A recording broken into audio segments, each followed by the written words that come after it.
Jesus' name. Amen. You have a pencil or a pen? Let's see what you know or don't know. 1. This is just for your information and mine. 1. What is Moses' office in Exodus 19 to 25? What is Moses' office in Exodus 19 to 25? You want us to write it? Or? Yeah, I want you to write it on a piece of paper. Yeah. What is Moses' office in Exodus 19 to 25? Write it down. Write it down. Yes, you... No, I won't. Is this an open book? Or? Yeah, no. This is the time of trouble. There's no Bibles to be had. Here. You want something? No Bibles. Like that. What's happening now is you're taking a quiz. And number 1 is, what is Moses' office in Exodus 19 to 25? Are we allowed to look at it? No, you can't. Number 2, well, you better get this. What chapters contain the Decalogue in the book of Exodus? What chapters contain the Decalogue in the book of Exodus?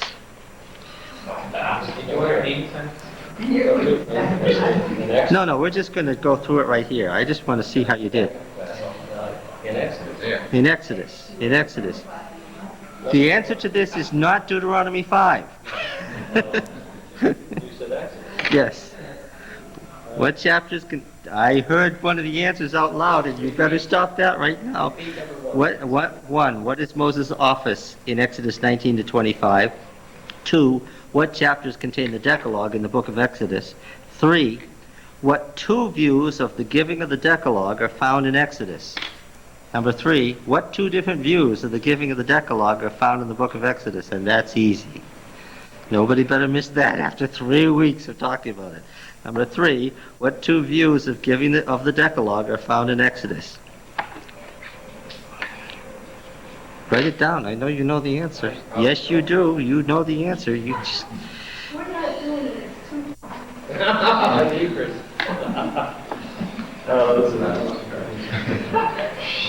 I presume that the Lord has blessed you with great patience at this point. Number 4, what is the formal title of the Decalogue? The formal title of the Decalogue in Exodus and Deuteronomy. What's the formal title of the Decalogue in Exodus and Deuteronomy? That's an easy one.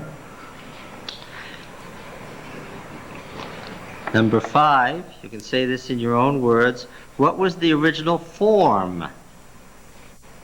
What was the original form that the Decalogue was given in?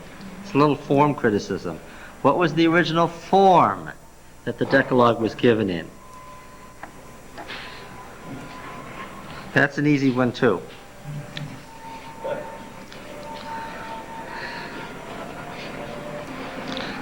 Number 6, what 2 types of laws are found in the covenant code?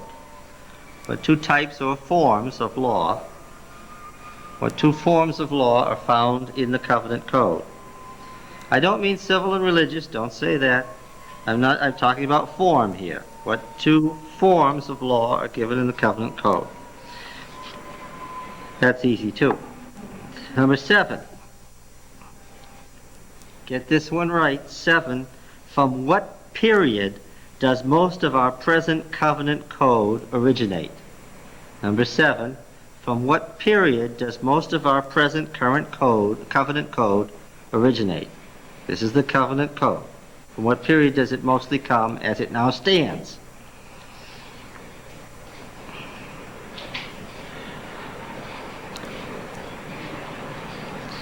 And number 8, let's see if you caught this. Number 8. This is for the scholars. Whose rights? I said this several times. Let's see if you got it. Whose rights did the Lex Talionis law protect? The Lex Talionis. Whose rights did the Lex Talionis law protect? Let's see if you caught that. Did I catch you? No? Oh, too bad. All right. All right. Number 9. This is just because we're Adventists. Number 9. State 3 different motivating clauses for Sabbath observance, given in Exodus. 3 different motivating clauses for Sabbath observance given in Exodus. That's easy, because there are lots more than 3. Let's see if you can remember at least one that is not found in Exodus 20. Try to find one that is not stated in Exodus 20.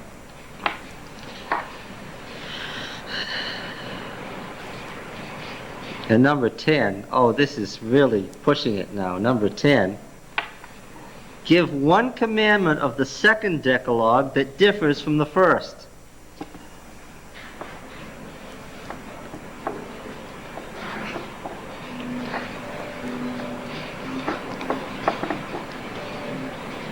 Hint, the Sabbath isn't one of them.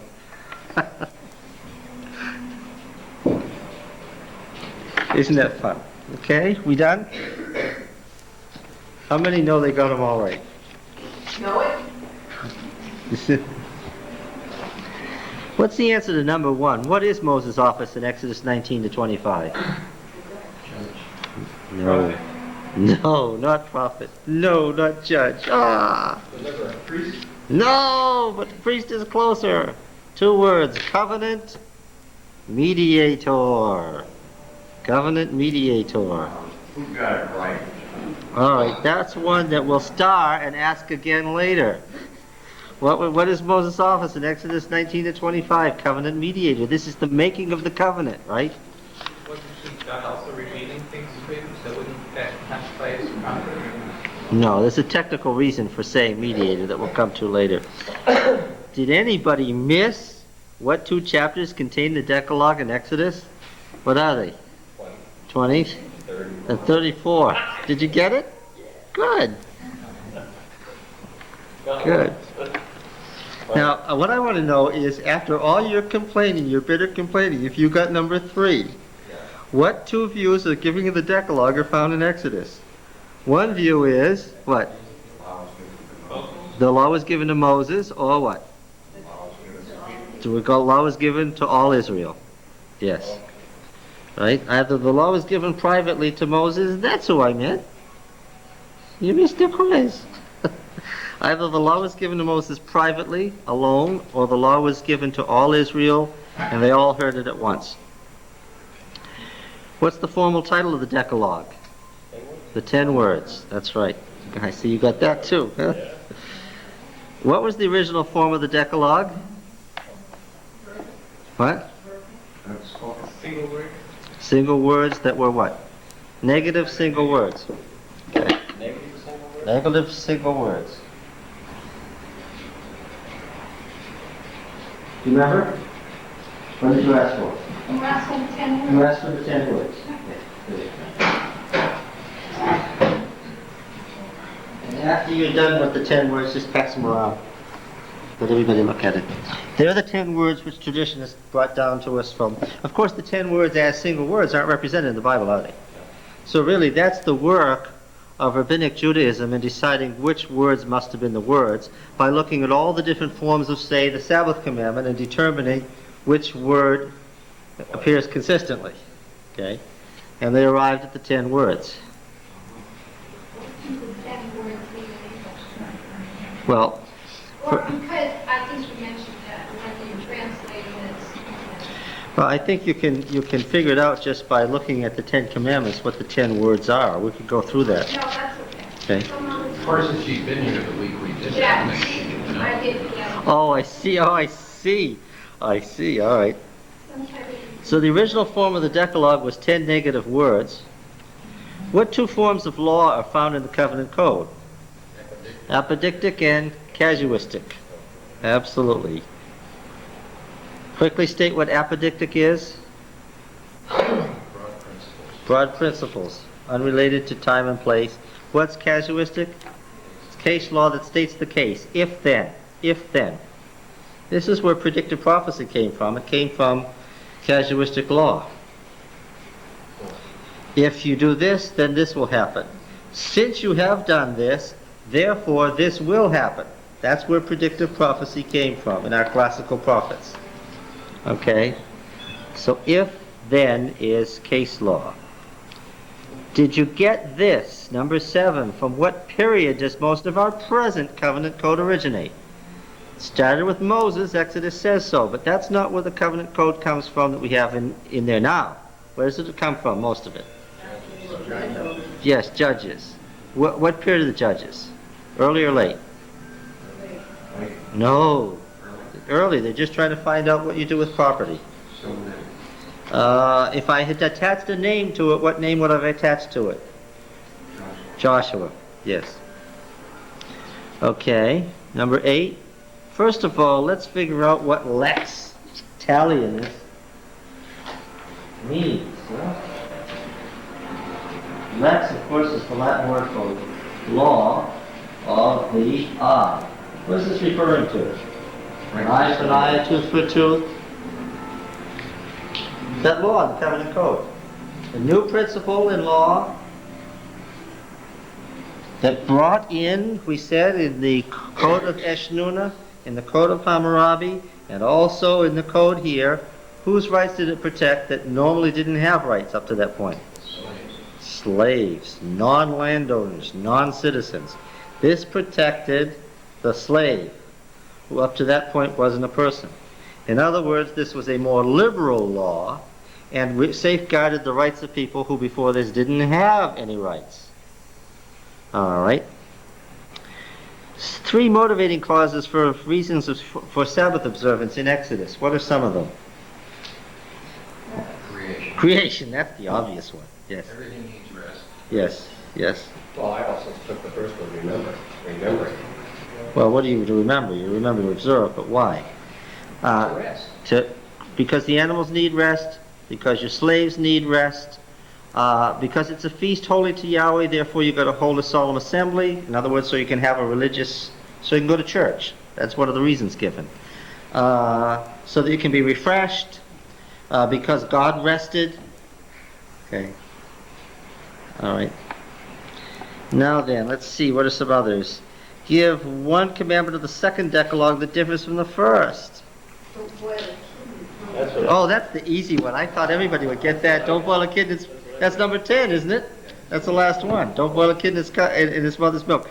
Which, was a sacrifice to demons, and we can understand why I said that. Yeah, that's right. The 3 times in the year, that I would remember right away.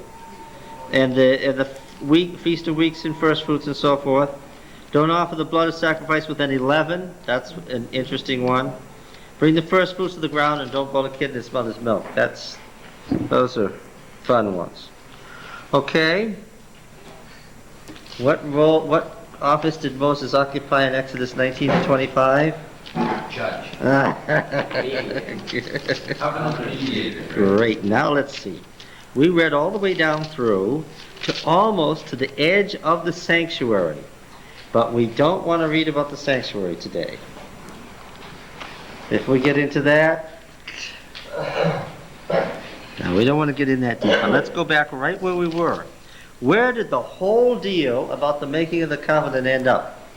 By the way, the 10 words have been around since prior to the time of Christ. Isn't that kind of a shock that you just found out about it now? Never. The word for dishonoring your parents is don't curse. And it's a word that is repeated in the commandment as it's found in Deuteronomy, don't curse your mother and father to your face. We'll be put to death. That's the only one that isn't obvious from the commandment. Obviously, what's the word for thou shalt not steal? Don't steal. What's the word for don't covet? Don't covet. What's the word for don't forget the Sabbath? Remember.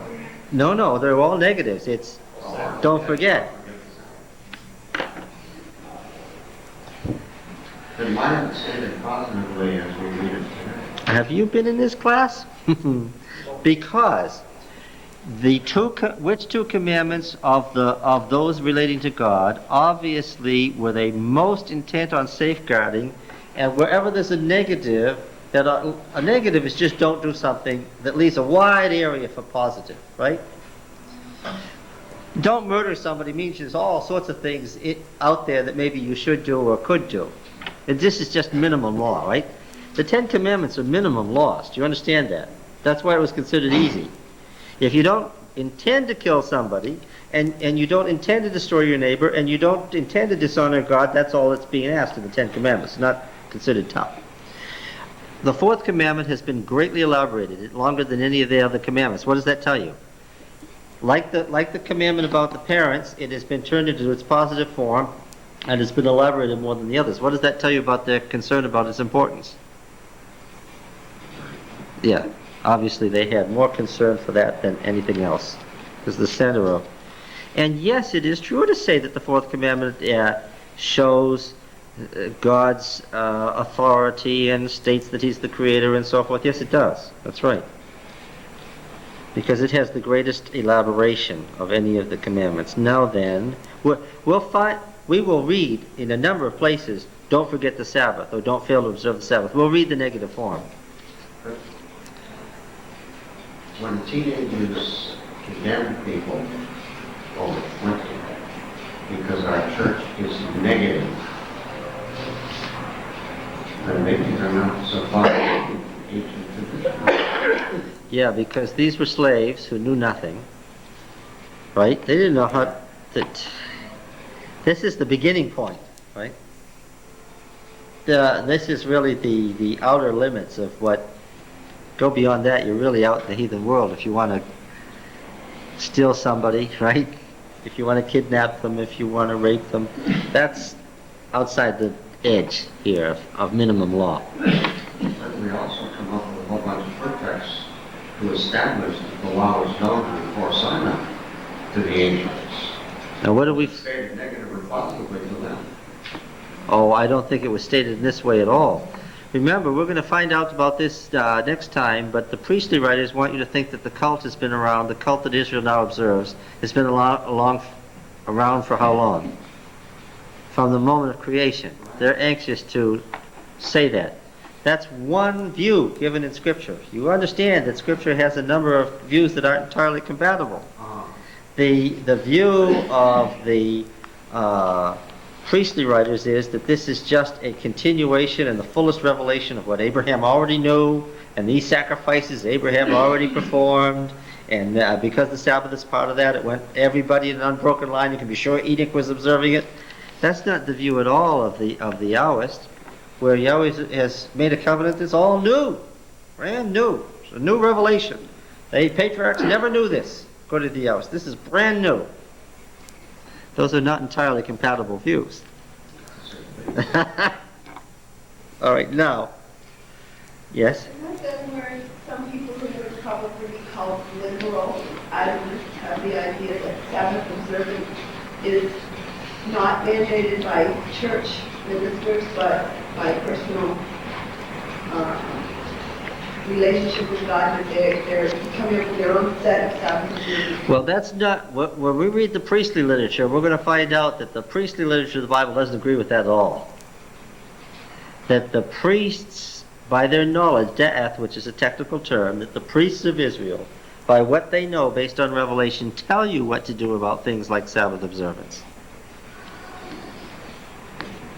I mean, to me, I see what you're doing. They didn't all start with love. Now, one of them doesn't by accident. I'm sure it's just an engraver's accident. Yes, back. commandment that says don't forget the Sabbath, Yes, period. yes. That's what the commandment says, right? It's a whole different thing than the way that the Jewish tradition has handed it down. That's true. That we have accepted as the spoken word of God, given at Mount Sinai. Well, now, wait a minute. These elaborations that we have in the fourth commandment, the commandment was originally don't forget the Sabbath. All right, the elaborations, however, are found in the other covenant codes that are said to have been given by God. So what has happened is the elaboration has been shifted back into the Decalogue, but the reason that they felt that that was appropriate to do was because they said, this is also what God spoke. Okay?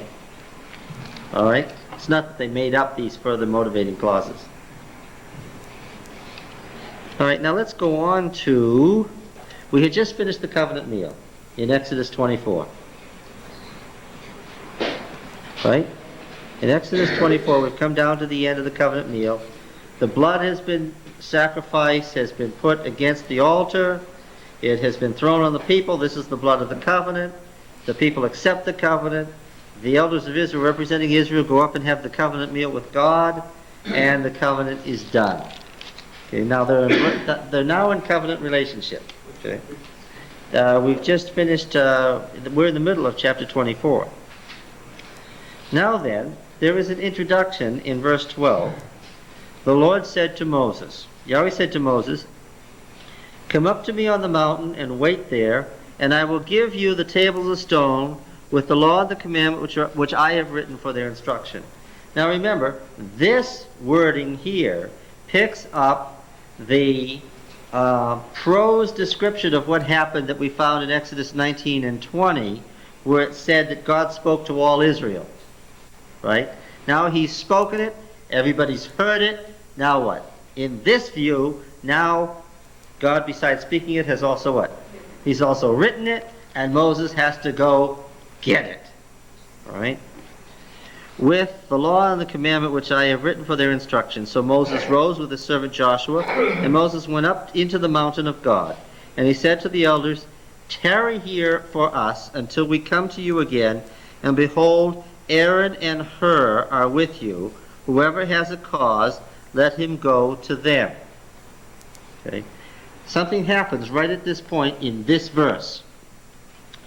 Verse 15 says, "Moses went up to the mountain, and the cloud covered the mountain, and the glory of Yahweh settled on Mount Sinai, and the cloud covered it 6 days, and on the 7th day he called to Moses out of the midst of the cloud. Now the appearance of the kavod, the glory of Yahweh, was like a devouring fire on top of the mountain in the sight of the people." A different description from Exodus 19 of Israel. "And Moses entered the cloud and went up on the mountain, and Moses was on the mountain 40 days and 40 nights. And the Lord said to Moses, Speak to the people of Israel that they may take an offering from every man whose heart makes him willing, and you shall receive an offering for me, and this is the offering you shall receive." And it lists it, and then in verse 8 it says, "And let them make me a sanctuary, that I may dwell in their midst, according to all that I show you, concerning the pattern of the tabernacle and all its furniture, so you shall make it." And then all the rest of chapter 25, and all of chapter 26, and all of chapter 27, all of chapter 28, all of chapter 29, all of chapter 30, and all of chapter 31 is the description of the pattern of the sanctuary. Okay? And none of it continues the prose story that we have been reading. It is a unit unto itself. The description of the pattern of the sanctuary. And then we're going to read another unit. Chapter in that. What? What was the last chapter you read? 29? 31. And then there's another unit that describes the making of the sanctuary. And it's not entirely the same, but it's appended to it. And it begins in chapter 35, verse 1, and all of chapter 35, and all of chapter 36, and all of chapter 37, and all of chapter 38, and all of chapter 39, and all of chapter 40 describes the building of the sanctuary. Now it's interesting. The kavod, the glory of Yahweh, which we haven't heard before, descends on Mount Sinai, which hasn't happened before. And the glory of Yahweh, which is a technical term, and I'll tell you what kavod implies, stays there and gives the sanctuary. Then the sanctuary and the glory of Yahweh, the kavod of Yahweh, is given to Moses and to the workmen so that they can build the sanctuary. And then the sanctuary is built, and the glory of Yahweh descends on the sanctuary. This is a theme. And then in Leviticus chapter 8, the priesthood of the sanctuary is consecrated, and the glory of Yahweh descends on the sanctuary. And in chapter 9, the rest of the Levitical families are consecrated, and the glory of Yahweh descends on them. This is all a literary unit. It's all about the sanctuary. Some of it's in Exodus, some of it's in Leviticus. It's all about the sanctuary. And it's all about how the glory of Yahweh came from heaven, stopped at Mount Sinai to give the plan of the sanctuary, and as soon as the plan was put into effect, then what did the glory do? Then the glory descended into the sanctuary. Okay? one of the great themes of the sanctuary. How the glory of Yahweh came from heaven and came to the sanctuary. But there's a bit of a problem, Gene, and that is that we're reading a prose narrative that this has been fitted into. Let's just read the prose and keep reading the story, shall we? All right. Moses went up in the mountain in chapter 24, and he left them in verse 14 with somebody in charge. And he said, and with words pregnant with meaning and implication, listen, folks, I'm going to be gone for a while. You have Aaron and Hur here. If anybody has a cause, meaning a complaint, do what? Go see them. Now, those are the last words of the narrative before this whole introduction comes about the giving of the sanctuary.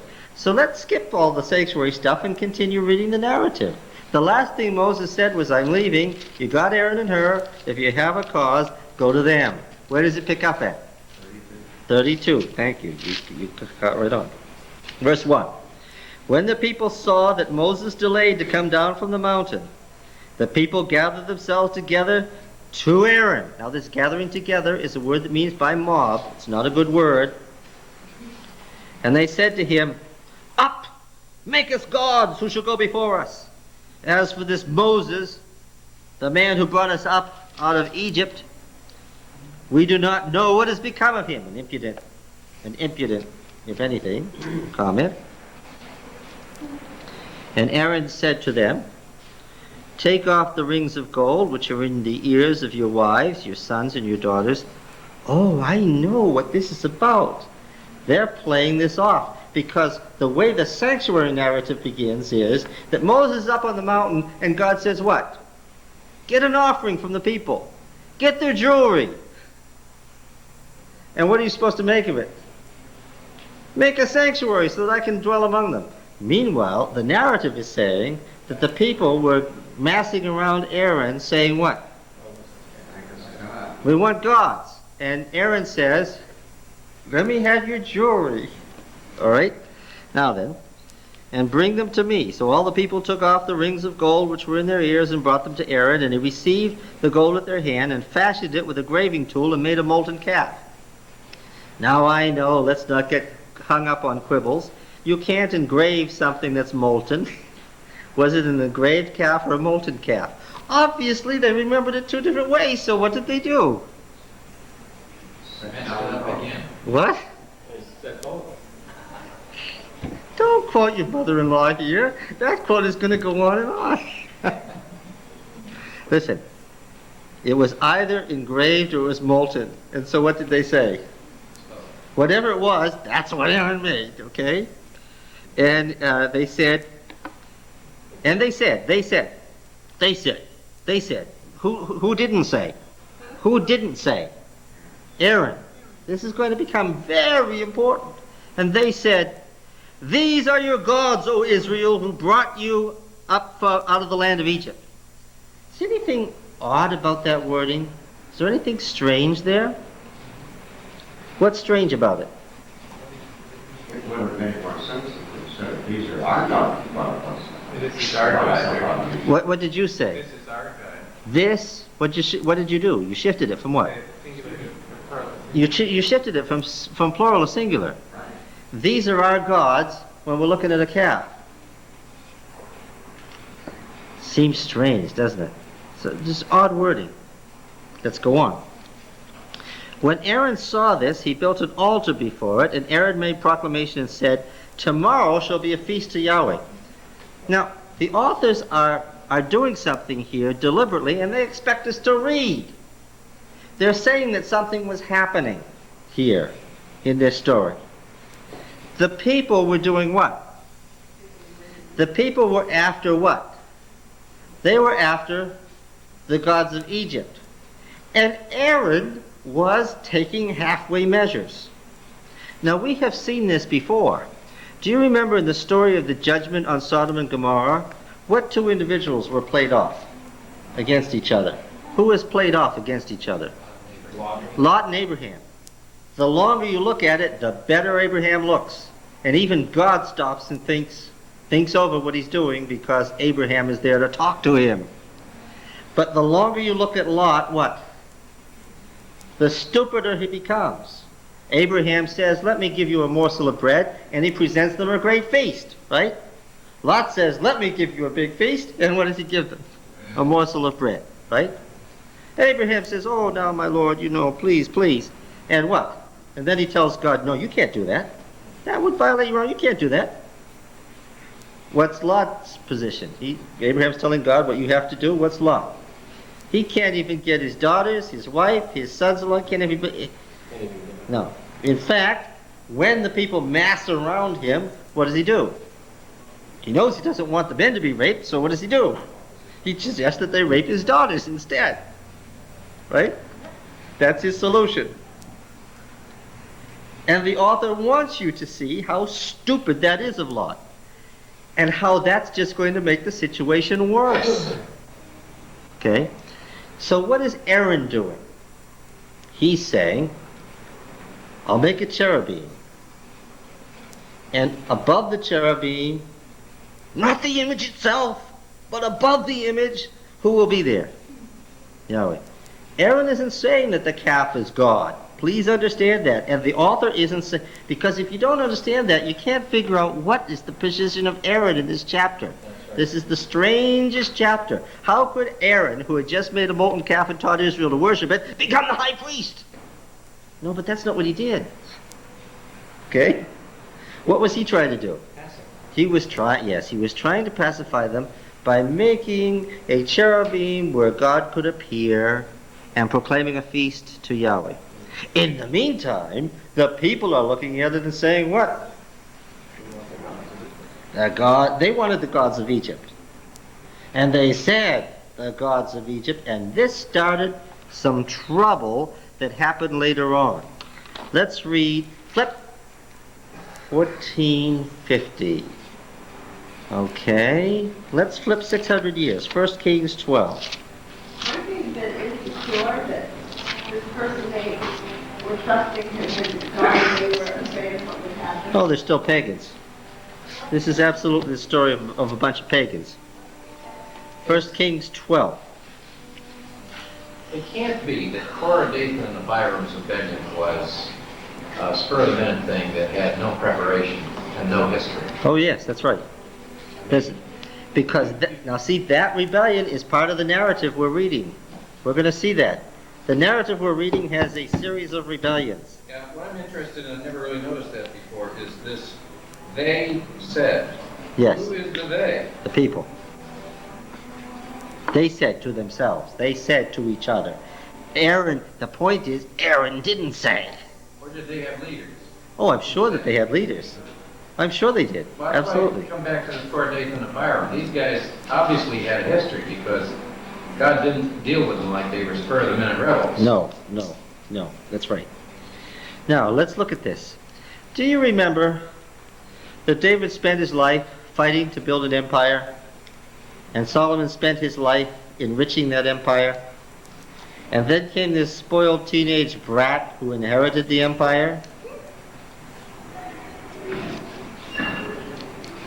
And the elders of Israel, in a culture where age was to be respected, came to the new king and asked that now that everything has been accomplished that your father planned, lighten the tax burden.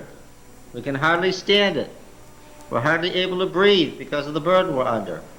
The great works are done. The cities are built. The palaces are built. Lighten the tax burden.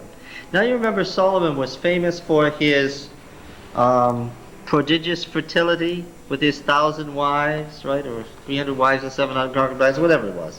He was legendary for his fertility, right? All right. Now then, do you remember how he answered? My father beat you with sticks, but I'll beat you with scorpions, right? And then he said, you will find that my little finger is thicker than my father's erect penis, only he didn't use such polite words. Those are the exact words, only he used street language when he described it. That's how the new king answered the elders of Israel. And what did God say? If it wasn't for his covenant with David, what? He would have cut him off right then, but because it said there'd never fail a man on David's throne, he left Judah with Reheboam. Okay? Now Jeroboam had the northern kingdom. There'd always been a rift between them, hadn't there? Now then, Jeroboam had a problem, a political problem. The people looked to Jerusalem as the capital. All the divisions and all the highways and everything were set up to make Jerusalem the capital, and he knew that his new kingdom wasn't going to last very long. And so he said, chapter 1 Kings 12 and verse 25, then Jeroboam built Shechem. Shechem! Shechem, what was Shechem? That was the covenant city, where they were to go through their covenant renewal ceremonies every 7 years. Deuteronomy 31, we read it last time. Then Jeroboam built Shechem in the hill country of Ephraim and dwelt there. And he went out from there and he built Penuel. Now you remember Penuel was the place where Jacob fought with the angel and his name was changed to Israel. And Jeroboam said in his heart, now the kingdom will turn back to the house of David if this people go up to offer sacrifices in the house of Yahweh at Jerusalem. Then the heart of this people will be turned again to their Lord, to Rehoboam the king of Judah, and they will kill me and return to Rehoboam king of Judah. So the king took counsel and made 2 calves of gold, and said to the people, you have gone up to Jerusalem long enough.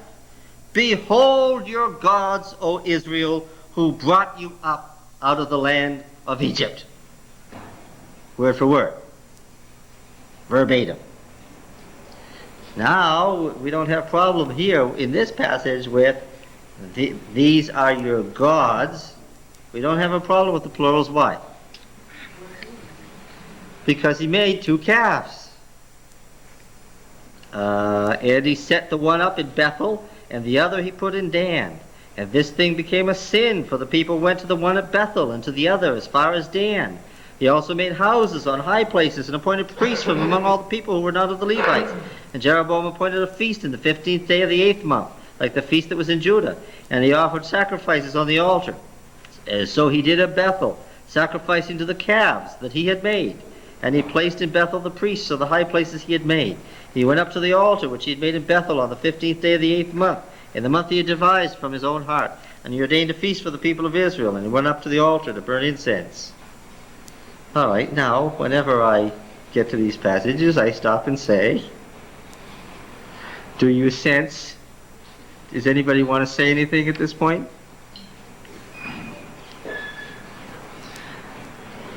It's the sign. What? It's the sign. The question I'm asking is, which came first, the chicken or the egg? Where does the sentence, these are your gods, O Israel, who brought you up out of the land of Egypt, come from? Now I see how far open your Bible is. You're pointing to 1 Kings. Does it come from 1 Kings and go to Exodus, or does it come from Exodus and go to 1 Kings? Yes, but if you say that, that would make the Exodus story very, very late, because this is in the 9th century, 850, and the Exodus is in 1450. This is 600 years later. If you say it came here and was read back, you'd have a story that was written 600 years after the Exodus. You sure you want to say that? Yeah. You want to say that the story of the golden calf was written 600 years after the Exodus? Yeah. Okay. Does anybody else want to say anything at this point? Before John agrees with you. Now we know that the biblical books were in growth for many centuries, and there's nothing a priori that says that couldn't have happened. I would like the story of the golden calf to be closer to the Exodus than 600 years later myself, personally. What? But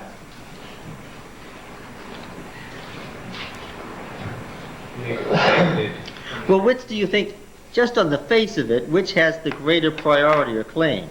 Which would seem to be the original setting of the proclamation? The story in Kings or the story in Exodus? Well, by grammar, though, Kings, because there's 2. Grammatically, the King's account would seem to have the priority, wouldn't it? Because the author is making a big deal about being the two calves. The two calves were made, and then one was put in the southern city of Bethel and the northern city of Dan. They were temple sanctuaries at either end of the kingdom. People started going to them. It was a big sin, and obviously it was a successful sin. Hey, look at 100 years later, we have the first writing prophet, Amos. This is where the writing prophets began. Amos went from Judah to Israel, and where did he go? Let's look at it. Amos chapter 7. Amos chapter 7 and verse 7. Amos chapter 7 and verse 7. You have to find Amos first. Are you close? Tell us what Bible book you're in and we'll tell you which way to go. You have to memorize those Bible books.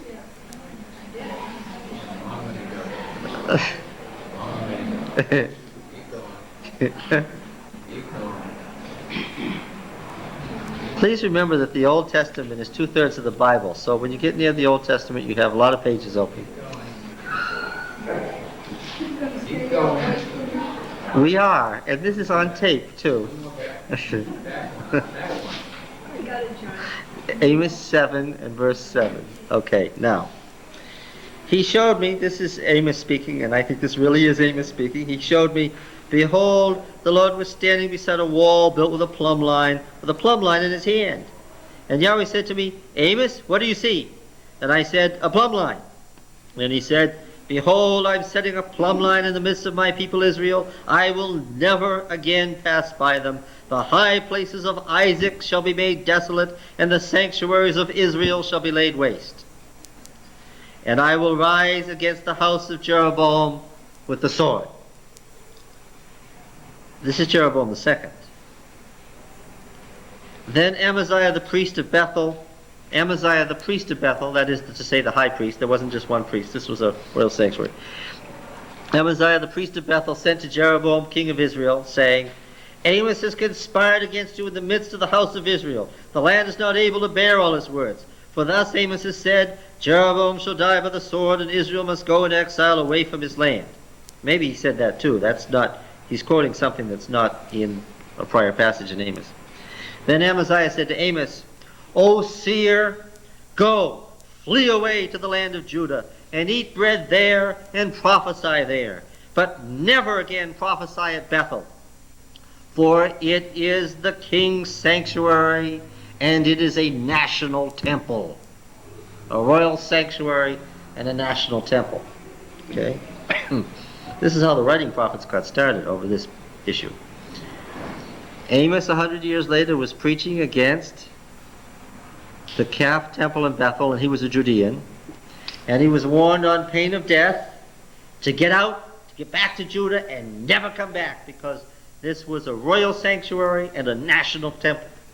So obviously, this calf temple at Bethel was a big deal. And Amos mentions in another place that the calf of Bethel will go into captivity. So it was still there. Okay. By the way, what was Amos's response when he was told to get out on pain of death? One of the great lines of the Bible. Amos answered Amaziah, I'm no prophet nor a prophet's son. I'm a herdsman and a dresser of sycamore trees. And Yahweh took me from following the flock, and Yahweh said to me, go prophesy to my people Israel. Now therefore hear the word of Yahweh. You say, do not preach against Israel, and do not preach against the house of Isaac. Therefore thus says Yahweh, your wife shall become a prostitute in this city, and your sons and daughters shall fall by the sword, and your land shall be parceled out by line, and you yourself shall die in an unclean land, and Israel shall surely go into exile away from its land. So was Amos impressed? No, he was not impressed. Okay. Now then, back to the issue. These be your gods, O Israel, who brought you up out of the land of Egypt. Now, what did Jeroboam the first mean by that when he said it in 1 Kings 12? What did he mean by that?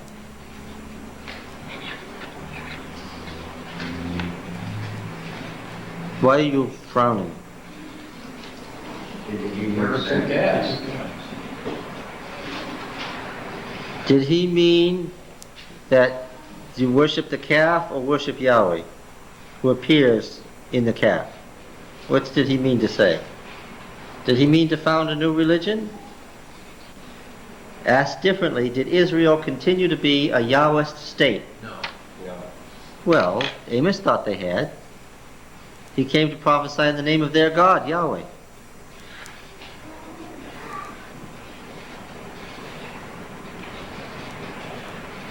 But he spoke to and against the king specifically. Yes, in the Canaanite religion, Baal, I'm talking about Baal Hadad, the Lord of Heaven, the high Baal, the Baal in the Baal epic that we've told stories about before.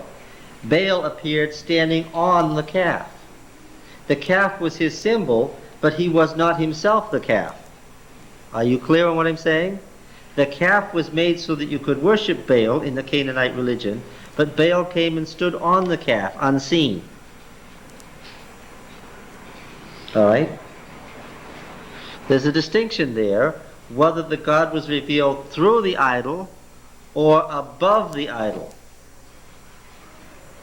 Technically, if you want to be technical, having a calf that Yahweh stands on does not disobey the commandment to make no images of Yahweh. Remember, the second commandment was about making images of Yahweh, not of other gods. The first commandment deals with other gods. Right? Make no other gods to be in my presence, in my face. Remember that? So that eliminated idols of other gods. As the second commandment says, don't make any idols of anything in heaven above, meaning Yahweh. Technically, Jeroboam hadn't technically violated the second commandment. But what do you think is going to happen? You take a bunch of peasants and you make a golden calf and you tell people to worship there. What are they going to do? They're going to worship the calf, right? Or the Virgin Mary. Yeah, or the Virgin Mary. That's right. Now look, technically Jeroboam may have meant Yahweh was the one who brought you out of Egypt, and this is where he appears immanently. He was making an alternative to the ark, you see. But we already know that the ark itself, because it was a physical thing, could become what? Could the ark become an idol? Yes. It did become an idol through most of its history. People worshipped it. That's why Ezra got killed, because they thought it was an idol. They thought it was God. Yes. But it seems that there's a telling clause there also, which says, which he had devised of his own heart. As opposed to a revelation from God, Uh-huh. like the ark. Now we've got the calf and the ark fighting with each other in two temples, Bethel and Jerusalem. Back to the issue. Is the story of Aaron modeled on Jeroboam, or is the story of Jeroboam modeled on Aaron? Could it be modeled after Aaron's story that they were to be from the late Jeroboam's time? Oh, I think I know what happened. I think these are your gods, O Israel, that brought you out of Egypt, is not as strange in Exodus 32 as it seems at all. Because the author of Exodus 32 is trying to make a distinction between what Aaron was trying to do and what the people were trying to do. The people wanted Aaron to make a bunch of gods. And this was the beginning of that process. And they said, oh, their leadership, I don't care if you mean their leadership or the people as a whole, they said, these are your gods, thinking of Egypt, thinking of the pantheon. And one of the main pantheon, of course, was the Apis bull and the calf, by which their main female deity was recognized. And the people saw in the golden calf the beginning of the Egyptian pantheon. No, I think that the story in Exodus is the old story. And that the story in Kings is saying that what? That Jeroboam was fool enough, although he was technically trying not to make the same mistake that Aaron made. And he's putting the words of the people from the Exodus story into Jeroboam's mouth so that you can catch the relationship. Why is this important? because it was the Aaronite priesthood that functioned in Bethel and Dan. Oh, I see. It was Aaron's descendants who were the priests of those national temples. And what's he saying? What's the historian who wrote Kings, what's the Deuteronomic historian saying? He's saying, like father, like son. That's what he's saying. He's saying Aaron did it, and what? And his children did it too. Okay? Now, of course, the liberal theologian will argue the reverse, and this is an argument that can never be fully settled, that the king story came first in Deuteronomy and Exodus is really late. Moving forward, there's lots more in this story. Are we having fun? No, we're still in Exodus. Yes. I'll tell you, I can see that committee of rabbis around that table. Now, where was that table? Let's remind ourselves where that table was. When we get to Deuteronomy, that table was in the northern kingdom. But when we get to Kings, that table was where?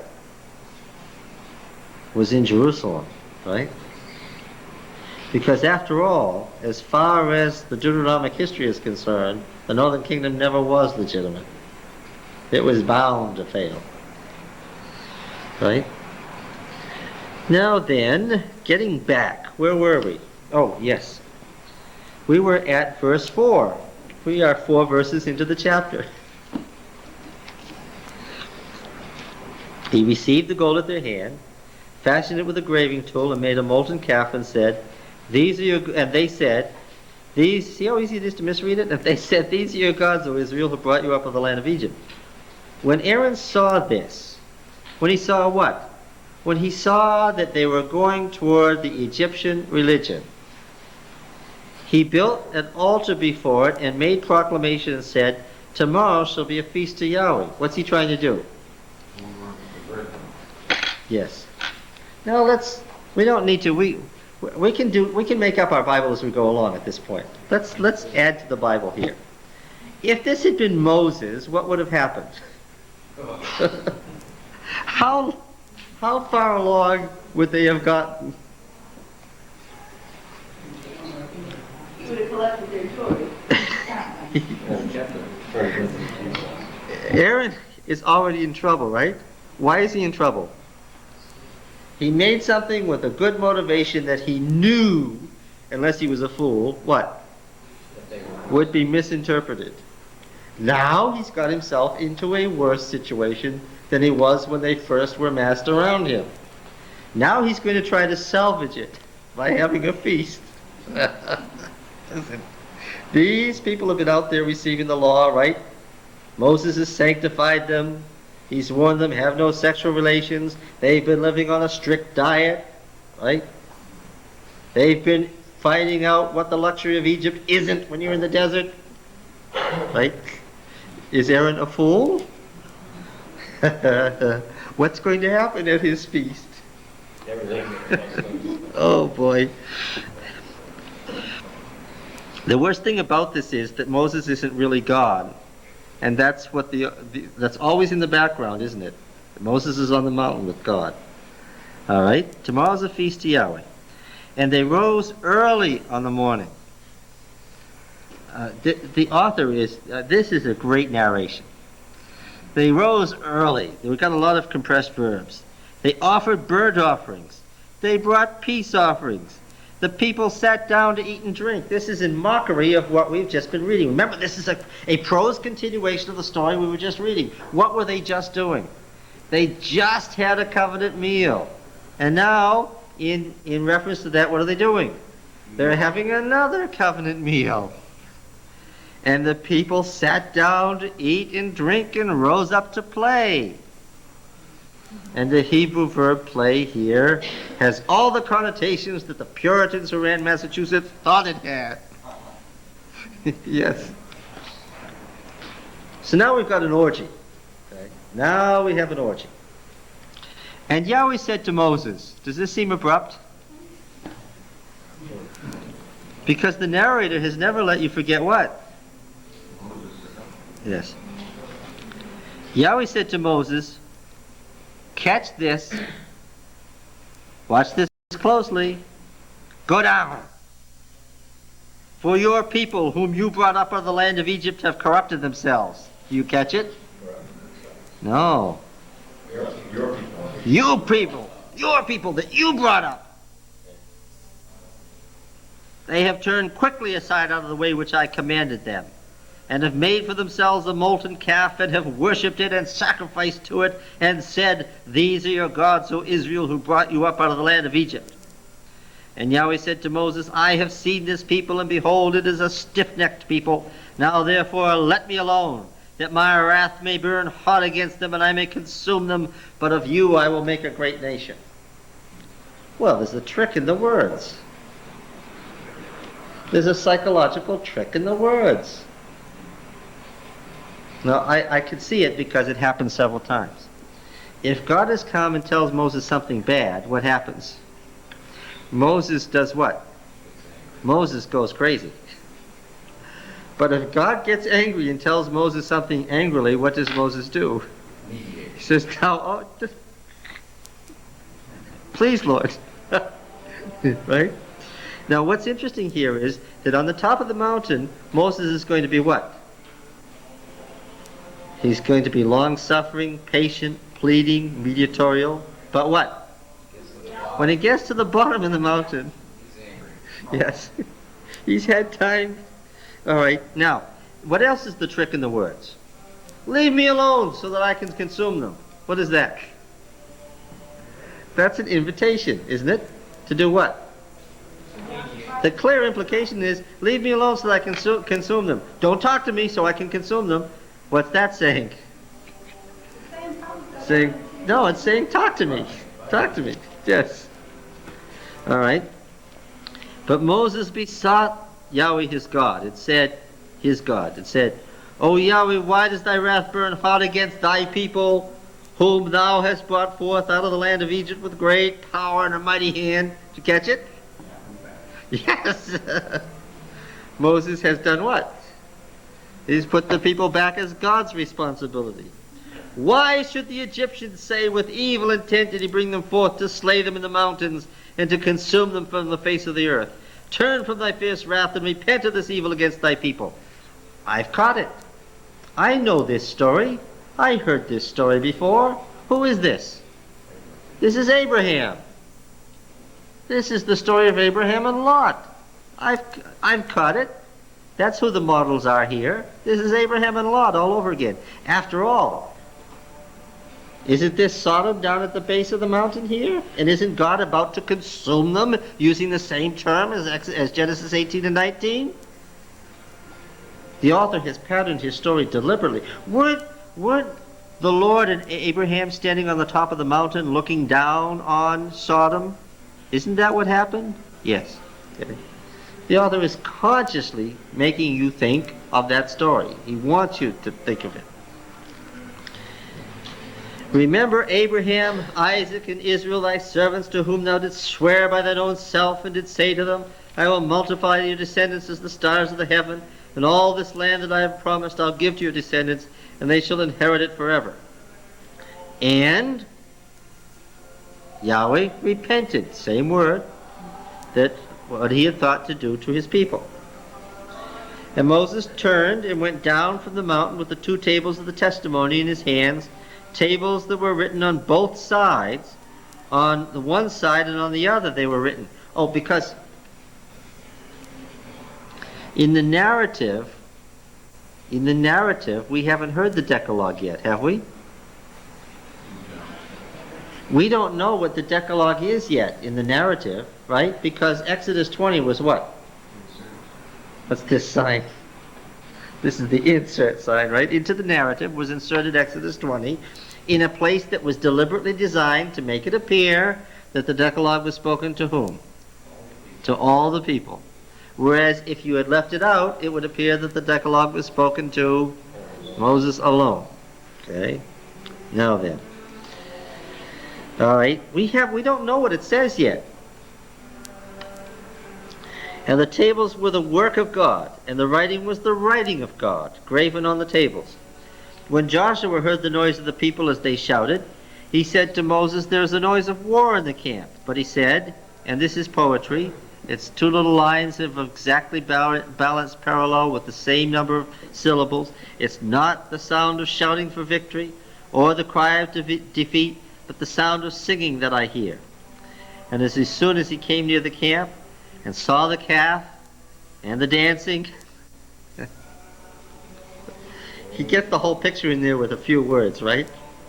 Moses' anger burned hot, using the same words for God's anger. It says it blazed, like when a fire blazes up.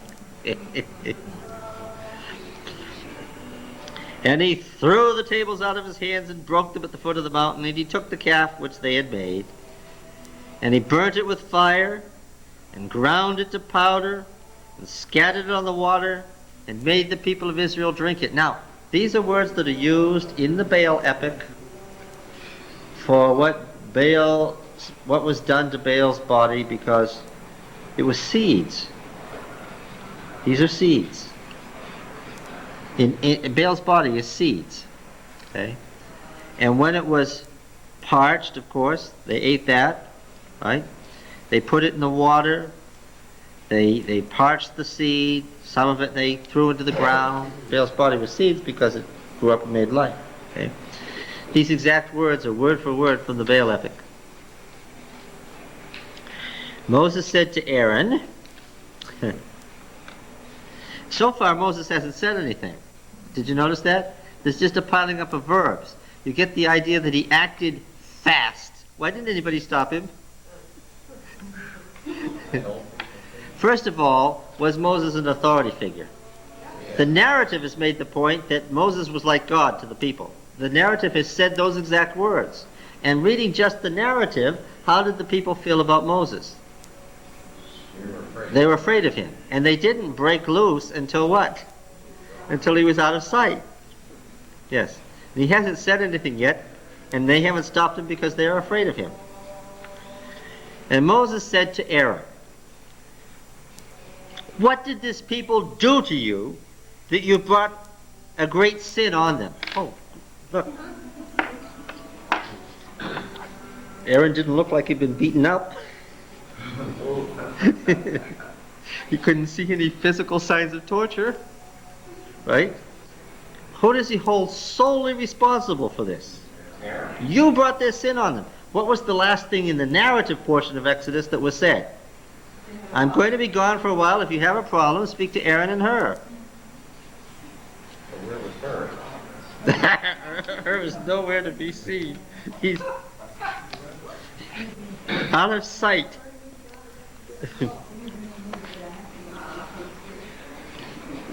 Now, I want to say something about Aaron, the older brother who was always in the background.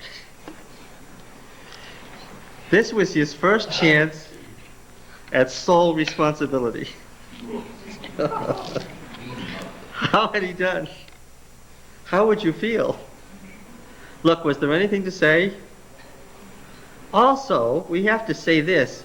He was a little afraid of Moses too. And it wasn't very clear to him or anybody else what Moses was about to do. If you were among the people, what would you suspect he was about to do? I would be afraid that he was about to kill somebody. And in fact, what was he about to do? He was about to kill a lot of people.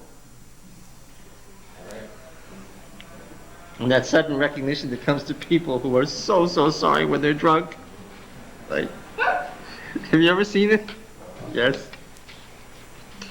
But Aaron wasn't drunk, and he was clearly afraid. And in his fear, what did he do? He gave one of the funniest things found in the whole Bible. This is great. Aaron said, "Let not the anger of my Lord burn hot. You know the people, that they're set on evil. For they said to me, 'Make us gods who shall go before us.' As for this Moses, the man who's brought us out of the land of Egypt, we don't know what we've become of him." And I said to him, let any man who has gold take it off. So they gave it to me. So far, it's an exact statement of the facts. And I threw it in the fire and there came out this calf. So who is Aaron saying did it? No, he's saying God did it. At the point where he enters the narrative, everything he said about the people was true. At the point where he enters the narrative, the story gets interesting. He's saying that God did it. Was Moses buying?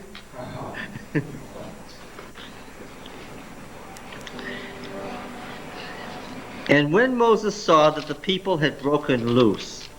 Now back in Exodus 19, which wasn't very long ago as far as the narrative was concerned, that seems like a long time ago, but what have we had since then? We had the Decalogue, we had the Covenant Code, which was long, and we had the Covenant Meal, which was long, then we had all this stuff about the sanctuary. All of that's interpolation into the narrative. This is just after this is only a few verses later in the narrative. I said that the end of Exodus 19 is really strange. It's especially strange as an introduction to the Decalogue. Because God is saying to Moses has just gotten to the top of the mountain, he's panting, and God says to him what? Go back down, don't let the people break loose. And Moses says to God, they can't break loose. I put a boundary around the mountain. You told us to do so yourself. And God said to Moses, go back down, don't let the cattle or the people break loose or break through. They want to see God. Go back down and make sure that they don't break loose. And that's just before the giving of the Decalogue. It doesn't make any sense. But when you read just the narrative by itself, it makes it clear. The people wanted to see God, so what they do? They made God, and that was the breaking loose that Moses had been warned about was going to happen. Right? It just picks it up here. It's not at all clear in Exodus 19 what it's about. And Moses himself is pictured in the narrative as not having any idea what it's about, but it comes up here. When Moses saw that the people had broken loose, for Aaron had let them break loose to their shame among their enemies, Moses stood at the gate of the camp and said, who is on Yahweh's side? Come to me. And all the sons of Levi gathered themselves together to him. And he said to them, thus says Yahweh God of Israel, put every man his sword on his side, and go to and fro from gate to gate throughout the camp, and slay every man his brother, and every man his companion, and every man his neighbor. And the sons of Levi did according to the word of Moses, and there fell of the people that day about 3,000 men. And Moses said, today you have ordained yourselves for the service of Yahweh, each one at the cost of his son and his brother. So they did according to the word of Moses, and there fell of the people that day about 3,000 men. And Moses said, today you have ordained yourselves for the service of Yahweh, each one at the cost of his son and his brother, so that he may bestow a blessing upon you this day. This, by the way, is a totally different explanation for the ordination of Levi than is given in the priestly accounts. Okay?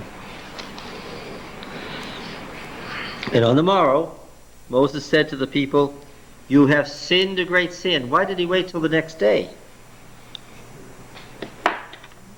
Why did he wait till the next day? Oh, I think I know. If this is an historical narrative, and it intends to be, there's no use discussing it with half-drunk people who don't know what they're doing. Right? The most you can say is there was probably a lot of gloom and silence and fear for the rest of that day. A lot of people were dead. They maybe not even realize what was happening. Some of them, I'm sure, didn't. Didn't take Moses a considerable length of time to walk down that mountain. It's not an easy mountain to go down. No. Yeah, that's right. All right, now. And now I'll go to Yahweh, perhaps I can make atonement for your sin. So Moses returned to Yahweh and said, alas, this people have sinned. Now that's a neutral term. It's not your people or my people. Moses doesn't dare say to God, your people, because he's been down there, right? But he's surely not going to say what? My people. So brilliantly told. So he says what? This people. Neutral term. Now, let me get this straight. This is the third time back to the top of the Yes. mountain, right? Yes. This 80-year-old man. Yes. Third time back to Yes. the top of the mountain. Yes. Is he also one of those cases where he killed 3,000 men, and they only count the men and also killed women, women and children? Oh yes. Oh sure. Yes. It's not that it was the men that he was holding responsible for something, Oh. but the women are not counted. Women aren't counted and children weren't counted, and please understand that if the children are under the age of accountability and the parents go, what happens? The kids are dead too. It's a wild age. Are these people that grant the suspension of gold, Presumably. will do you in pretty rapidly? Hmm? That will do you in pretty rapidly. Yes. And at last this people have sinned a great sin, and have made for themselves gods of gold. Notice the plural. But now, if thou wilt forgive their sin, and if not, blot me, I pray thee, out of thy book which thou hast written. There's some theology behind this. We don't always say the book of life, but the narrative doesn't say that. We don't know that there's any such assumption here. There's some theology behind a book that has been written. If not, blot me. Commentators have always been annoyed with Moses for thinking that he could atone for sin. That theologically, that's not correct. Let's give him credit for trying. Let's not say he was theologically incorrect. Let's say he was trying. He's a redeemer. Yeah. That's right. He's the covenant mediator, and this is his role. Redeemer does, right? Yes. Trades But himself for the... nearly every commentary faults him for bad theology here. Well, the theological statement is clear anyway. How does God answer? Whoever has sinned against me, him I'll blot from my book. In other words, you're not going to make atonement for somebody else. That's not how it works. But now, go, lead the people to the place of which I've spoken to you. Behold, my messenger shall go before you. Nevertheless, in the day when I visit, I will visit their sin on them. This matter is not closed. And that's how it's left. It's not closed. God is not happy here. You know, if they were all involved in this, if all of Israel was involved. But they weren't all involved. Apparently they weren't, because only the 3,000 and families were destroyed. If they were all part of this partying and partaking, then they should have all been destroyed. Yes. Is that 3,000 a good number, or is that another one of those? No, it's 3 divisions of people were killed. I don't know how many that is. Now, the other thing that we have to say is, this is divided into 3 classes. There are those who did it and took the lead, and what's their case? They're dead. There are those who would have nothing to do with it, and what are they? They're the slayers. And then there's the mass of the people who what? Who did nothing, who just sort of went along with it and allowed themselves to be led even though they weren't really sold on it. But isn't that like a crime that even though you're not committing, you're with, but you're an accessory? They were complicit in it. That's why he says, nevertheless, on the day when I visit, I'll visit this sin on them.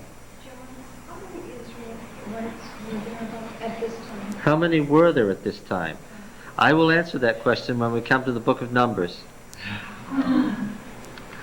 which begins with the census, and I'll give you an answer in a number when we get there.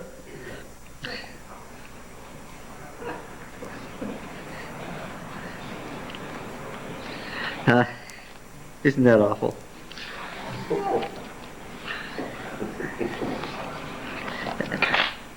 I promise when we get to Revelation, if we skipped anything, we'll study it again. And Yahweh said to Moses, depart, go up hence, you and the people whom you have brought out of the land of Egypt, to the land which I swore to Abraham, Isaac, and Jacob, saying to your descendants I give it, and I'll send my messenger before you, and I'll drive out the Canaanites, Hittites, Perizzites, and Hivites, and Jebusites. Go up to a land flowing with milk and honey, but I will not go up among you lest I consume you in the way, for you are a stiff-necked people. When the people heard these evil tidings, they mourned, and no man put on his ornaments. For Yahweh had said to Moses, say to the people of Israel, you are a stiff-necked people. If for a moment I should go up among you, I would consume you. So now put off your ornaments from you, that I may know what to do with you. Then there's an editorial comment that should be in parentheses. Therefore the people of Israel stripped themselves of their ornaments from Mount Horeb onward.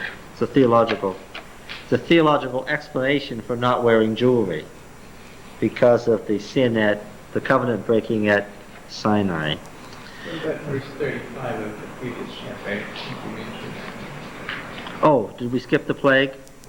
Because of the calf which Aaron had made. Yeah, there's two different sets of statements by Moses.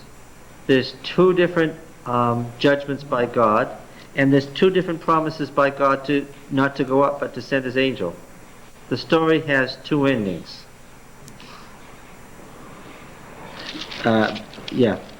After verse 24 we have two divergent endings that you can piece together very simply. Now again, how did the editors feel about this? Did the Levites kill them, or did God send a plague? How did the editors feel about that sort of thing? When you get the same story with a divergent detail, what do? You include both. You edit them together. You never throw one away. You know, this begins to sound like the Amplified Bible. Yes, with all It really the... does. Yes. Wait till we get to Deuteronomy. Oh, I'm so glad you said that. Deuteronomy 9. We almost wandered into chapter 33.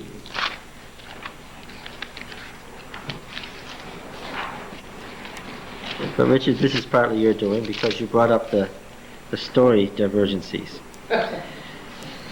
Deuteronomy 9 and verse 6. Know therefore that Yahweh your God is not giving you this good land to possess because of your righteousness. Deuteronomy is paranesis, very different. Not like this narrative. It's a series of sermon material read at covenant renewal ceremonies. This is sermon material, explanation, amplification, spiritual meaning. Deuteronomy is quite distinct from Genesis through Numbers. We're going to read here. You'll see the Deuteronomic style here. Remember and do not forget.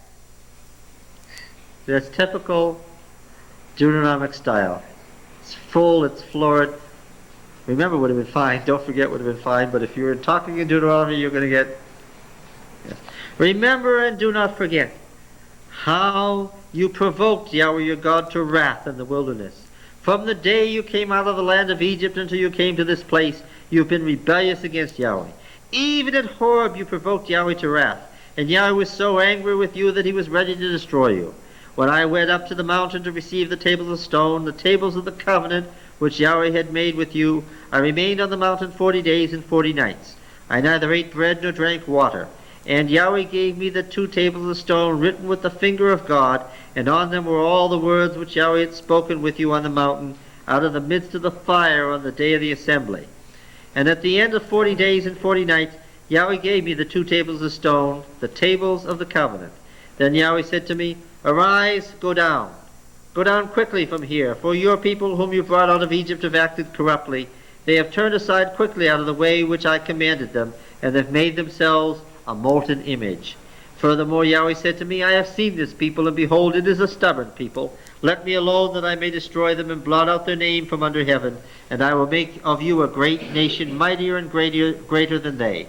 So I turned and came down from the mountain, and the mountain was burning with fire, and the two tables of the covenant were in my two hands. And I looked, and behold, you had sinned against Yahweh your God. You had made yourselves a molten calf. You had turned aside quickly from the way which Yahweh had commanded you. So I took hold of the two tables and cast them out of my two hands and broke them before your eyes. Then I lay prostrate before Yahweh as before, 40 days and 40 nights. I neither ate bread nor drank water, because of all the sin which you had committed in doing what was evil in the sight of Yahweh to provoke him to anger. For I was afraid of the anger and hot displeasure which Yahweh bore against you. so that he was ready to destroy you. But Yahweh hearkened to me that time also. And Yahweh was so angry with Aaron that he was ready to destroy him. And I prayed for Aaron also at the same time. Then I took that sinful thing, the calf which you had made, and burned it with fire and crushed it, grinding it very small until it was as fine as dust. And I threw the dust of it into the brook that descended from the mountain. At Taberah also, and at Massa, and at Kibroth Hattaavah, you provoked Yahweh to wrath, etc. Ah, this is interesting. What do we have here? What? What? It's another version of the same story. It's not the same version, is it? What's missing? That's what's missing. What's been added? Mediate 40. Yes, there's another 40 days and 40 nights that he's on the mountain. So there's a whole new deal there. What's missing? Well, Aaron is here, but it's a different treatment of Aaron. The Levites killing, going through camp. Oh, that's yes, the whole thing about the Levite destruction of the thing is missing. In fact, the plague is missing. In fact, the two divergent ends of the story are what? I told you down to verse 24 in Exodus, it's the same, and then there's two stories that diverge, and right at that point, what happens in Deuteronomy? Right at that point, the story stops.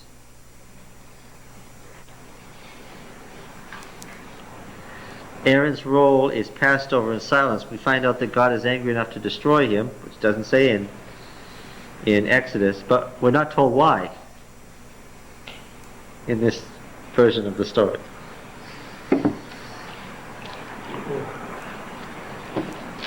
Any questions or comments on this? I like the style, it flows nice. You like Deuteronomy? Yeah, I like the Yes, it does flow. It's almost as if Exodus, at least what we've been reading, is the kind of amplified Bible, and Deuteronomy is the official version. Deuteronomy, in fact, Which resolves all of these yes. We're going to find this out again and again when we do get to Deuteronomy. We're not going to have any of these problems, these narrative problems. We're not going to have any of these, what did you call it, a mess? There's not going to be any of that mess in Deuteronomy. In fact, we will find, for reasons that I don't want to go into now, that Deuteronomy is the Northern Kingdom's official version, which was adopted by Josiah as his official version, and in fact it's just that, the official version.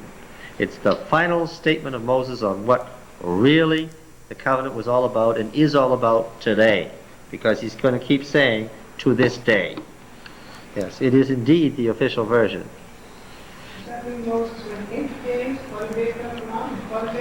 Now see, now you got me going again. You get me on this horns of this dilemma all the time. You want me to tell you which is the correct version, the Exodus version or the Deuteronomy version? And what am I going to say? Well, they both can't be true.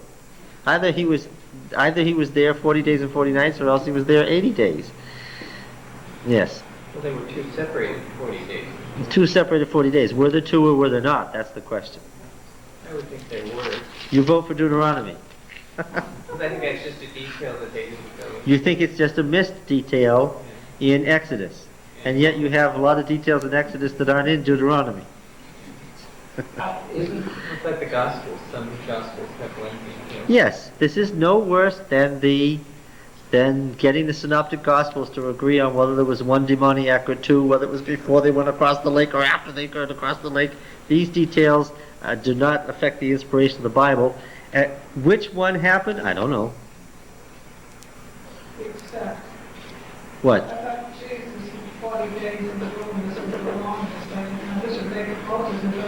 No, they're both 40 days, because Moses comes down and he's there for a while, then he goes back up the mountain. It's another 40-day period. That's an interesting theological argument you just brought up there. I wouldn't have thought of that. Yes? I was wondering what the original text said about this 40 days and 40 nights on reading it. What do you mean, what does it say? Is that what the words live in? Yes, it is. I take the time to look at all this beforehand, yes. That's what it says. But what kind of not eating and drinking is this? Is this Gandhi's not eating and drinking? Oh, the text expects you to think of an absolute not eating and drinking, trance, kind of supernatural, take it into God's presence, kind of, yeah. It could have been was in the presence of God. Well, it's certainly intended to be described as a supernatural experience. We're just on the verge of the part where it says that Moses' face was shining as if he were God. Moses is moving out of the realm of normal human experience more and more in this narrative. I want you to catch that. There was no star of man that came down. No, it's nothing like that. I don't get that's not what the authors are implying, that he was hungry. No.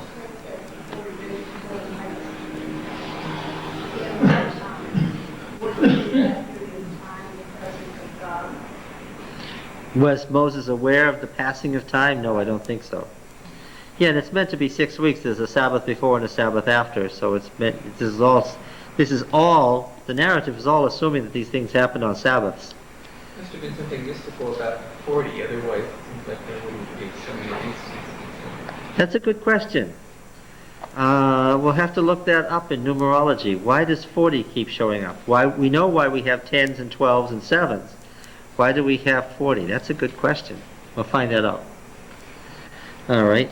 Yeah, there must have been something mystical about the 40-day period. All right.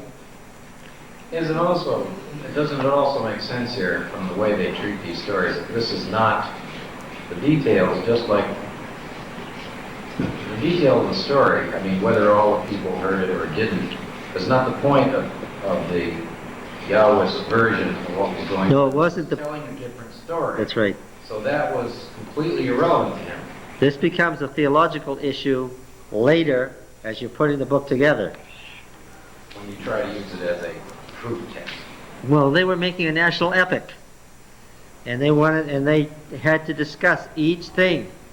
What is the significance of the fact that all Israel heard? Did all Israel hear? This is a big issue.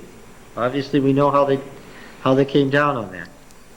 And they have all this massive material in front of them. Where did all this massive material come from again? All the temples. All the temples. What two kings closed all the temples and brought all the material to themselves? What two kings? Two kings did it. Hezekiah. They're 100 years apart. Hezekiah's first. Hezekiah and then Josiah. Hezekiah is the one who's ultimately responsible for the work on Genesis, Exodus, Leviticus, and Numbers. And Josiah is the one who's ultimately responsible for the publication of Deuteronomy. We'll see how... Is there evidence for that? Yes, there is. We'll see how that... It tells us, point by point, how we can see that that is so. But that's way ahead of the story. That's way down the line. Let's get back to chapter 33. See, you did it to me. You got me ahead of the story. Okay, so now, Richard... There's two statements about the angel going before them, and you take these people up to the promised land, right? Chapter 32, verse 34 says, "But now go, lead the people to the place which I have spoken to you. Behold, my messenger shall go before you," right? And then chapter 33, verse 1 says the same thing. Yahweh said to Moses, "Depart, go up hence, you and the people whom you brought out of the land of Egypt, the land which I swore to Abraham, Isaac, and Jacob, saying, to your descendants I give it, and I will send my messenger before you." It's the same story. It's the same thing, just told twice, one longer than the other. All right, now, what time is it? 7 o'clock? Yeah. Yes. Oh, we have enough time for this. Now. John, here What? they're calling us dumb people. No one's claiming this. That's right. Now, Exodus 33 and verse 7. If these things bother you, leave now. Go out the door before we read the next verse. Now Moses used to take the tent and pitch it outside the camp, far off from the camp. And he called it the tent of meeting. And everyone who sought Yahweh would go out to the tent of meeting, which was outside the camp. Whenever Moses went out to the tent, all the people rose up And every man stood at his tent door and looked after Moses until he had gone into the tent. When Moses entered the tent, the pillar of cloud would descend and stand at the door of the tent. And Yahweh would speak to Moses, and when all the people saw the pillar of cloud standing at the door of the tent, the people would rise up and worship, every man at his tent door. Thus Yahweh used to speak to Moses face to face as a man speaks to his friend. When Moses turned again to the camp, his servant Joshua the son of Nun, a young man — now we've had Joshua mentioned repeatedly, and now we get an introduction to who he is. That should tell you something right there. Did not depart from the tent, so he was there to guard the tent. Now remember, we're just reading the narrative. And the narrative has forgotten to mention something. What has the narrative forgotten to mention? There's no sanctuary. And I tell you, when you read Exodus straight through, and you read it aloud to college students, and you've already read 7 chapters of sanctuary, and you get here, the students' eyes come out of their head, and they scratch their heads, and they look at the teacher. In the narrative, what's missing? The sanctuary. Okay, well, maybe the narrative's getting to it, right? It's just it hasn't gotten there yet. The narrative is surely going to tell us about the building of the sanctuary. The problem is that it says that whenever Moses went out, whenever Moses wanted to talk to God, what does that sound like? That sounds like something that sort of went on and on. Maybe there was tent the whole time. Sounds like... The same as the sanctuary. What? Maybe this is not really the same as the sanctuary. Well, it's not the same as the sanctuary. Why? Where is it? Yeah. It's outside. And do you get the idea that this is a thing with a court and with a lot of furniture and $165 million worth of precious gems in it? No. What do you get the picture of? It's a tent. And in fact, Moses took it out there and pitched it. That's outside. And the theology is utterly different. Why is it so far off? Because God won't what? The narrative has just said that God is not going with them. If he went in their midst, what would happen? He'd consume them. Therefore what? Well, have to go out there. Now, we haven't even read the sanctuary narrative, but we know because we're evidence. What's the theology of the sanctuary? What did it say? Verse 25:8. Let them make a sanctuary and dwell among them. Now then, should we look further on in the narrative and see if we can get this resolved? What are you laughing at? You don't want to? Okay. Don's voted not to, so let's go on. Verse 12. No, let's look at it. He knows what I want to look at it. All right. Well, let's see. Where does the narrative go from here? Is there any more about the tent? Well, Moses is going to talk to God some more. Verse 17 says that he wants to see God's glory, or God's goodness, or God's name, and so chapter 34, we already know, is that finally the narrative gets to the giving of the Decalogue. It takes a long time to get it there, but finally it gets to the giving of the Decalogue. We'll read all this, but look at 34:29. I'm just following the theme of the tent now. When Moses came down from Mount Sinai with the 2 tables of the testimony in his hand, as he came down from the mountain, Moses didn't know that the skin of his face shone because he'd been talking with God. When Aaron and all the people of Israel saw Moses, behold, the skin of his face shone, and they were afraid to come near him. But Moses called to them, and Aaron and all the leaders of the congregation returned to him and talked with him. Afterward all the people of Israel came near, and he gave them in commandment all that Yahweh had spoken with him on Mount Sinai. When Moses finished speaking with them, he put a veil on his face. But whenever Moses went in before Yahweh to speak with him, where's this? What's he going into? The tent. He took off the veil until he came out. When he came out, he told the people of Israel what was commanded. The people of Israel saw the face of Moses, that the skin of Moses' face shone, and Moses would put a veil on his face again until he went in to speak with him. And then we're coming back to the building of the sanctuary. The narrative breaks off again.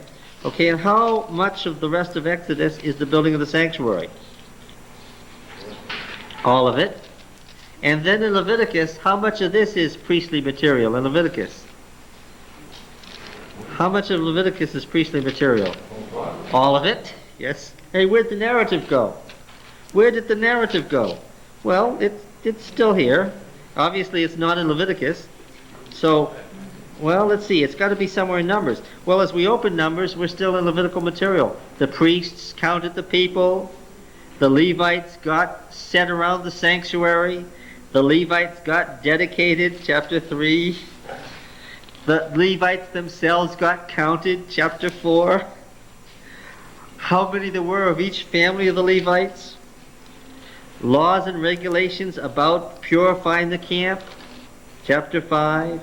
Special vows, chapter 6. The day of the dedication of the sanctuary, chapter 7. What all the people brought on the day of the sanctuary, chapter 8.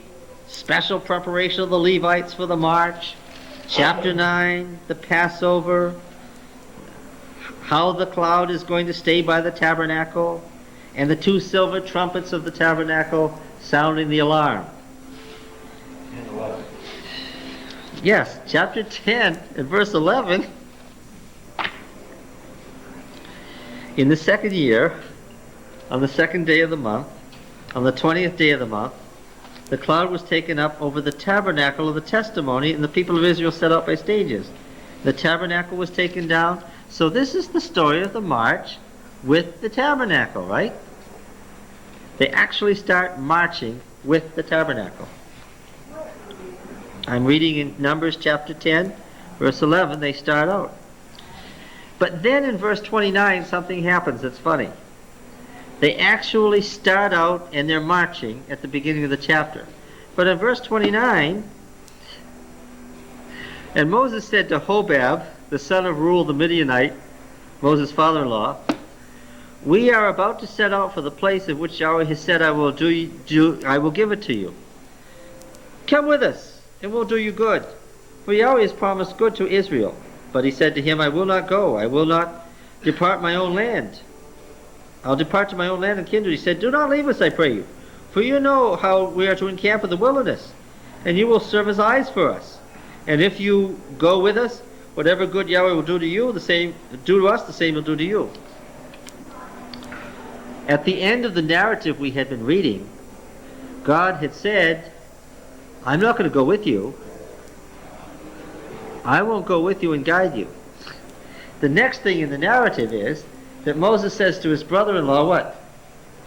I need you to come with us as a what? As a guide. Because he's just been told that God isn't going to go with them. I need you to go as a guide. The brother-in-law says, I'm not going to go. Moses says, all the good that Yahweh promised to do to Israel, he'll do to you. Come on with us. So they set out from the mount of Yahweh 3 days' journey. And the Ark of the Covenant of Yahweh went before them 3 days' journey. And this is the first time in the narrative we hear about the Ark, and it's come from nowhere in the narrative. It's just there. To seek out a resting place for them. And the cloud of Yahweh was over them by day whenever they set out from the camp. Now what has this cloud been connected with in the narrative? It's been connected with the tent. Come on, we're following the theme of the tent. Whenever the ark sent out, Moses said, Arise, O Yahweh, and let thy enemies be scattered, and let them that hate thee flee before thee. And when it rested, he said, not return, but take your seat, O Yahweh, with the 10,000s of Israel. The people complained in the hearing of Yahweh about the misfortunes, and when Yahweh heard it, they saying, this is only 3 days later now. Because in the narrative, this is all compressed. Right? All this other stuff is just in there. But we're just reading the narrative. They've only gone 3 days. They complained about their misfortunes, and Yahweh heard it. The fire of Yahweh burned among the people and consumed some outlying parts of the camp. The people cried to Moses, and Moses prayed to Yahweh, the fire abated. So the name of that place was the burning. Now the rabble that was among them had a strong craving. The people of Israel also wept and said, oh, that we had meat to eat. We remember the fish we ate in Egypt for nothing, the cucumbers, the melons, the leeks, the onions, and the garlic. But now our strength is dried up, there's nothing at all but this manna to look at. And then there's the description of the manna. Verse 10, Moses heard the people weeping throughout their families every man at the door of his tent. Now we just saw the people in the narrative at the door of their tent. When do they go to the door of their tent? When Moses goes to the tent of meeting. And the anger of Yahweh blazed hotly, and Moses was displeased. Moses said to Yahweh, Why hast thou dealt ill with thy servant, and why have I not found favor in thy sight that thou dost lay the burden of all this people on me? Did I conceive all this people? Did I bring them forth, that thou shouldst say to me, Carry them in your bosom, as a nurse carries the sucking child to the land which thou didst swear to give to their fathers? That's what he'd just been ordered to do. Where am I to get meat to give to all this people? For they weep and they say, Give us meat that we may eat. I am not able to carry all this people alone. The burden is too heavy for me. If thou wilt deal thus with me, kill me at once, if I found favor in thy sight, that I may not see my wretchedness. And Yahweh said to Moses, Gather for me 70 men of the elders of Israel, whom you know to be the elders of the people and officers over them, and bring them to the tent of meeting, and let them take their stand there with you. Now, do you get the idea that this is the sanctuary or the tent outside the It can't be both. Look, think. It's either a tent inside where God's in the midst of them, or a tent outside because it can't be in the midst of them. Which is it? Tabernacle of the congregation. Where does it say that? King James says in verse 16. Okay. And bring them to the tent of meeting, and I'll talk there with you. Verse 16. Read your verse 16. The tent says tent of the congregation. Tent of the congregation, tent of meeting. All right. And let them take their stand with you, and I will come down and talk with you there. I will come down and talk with you there.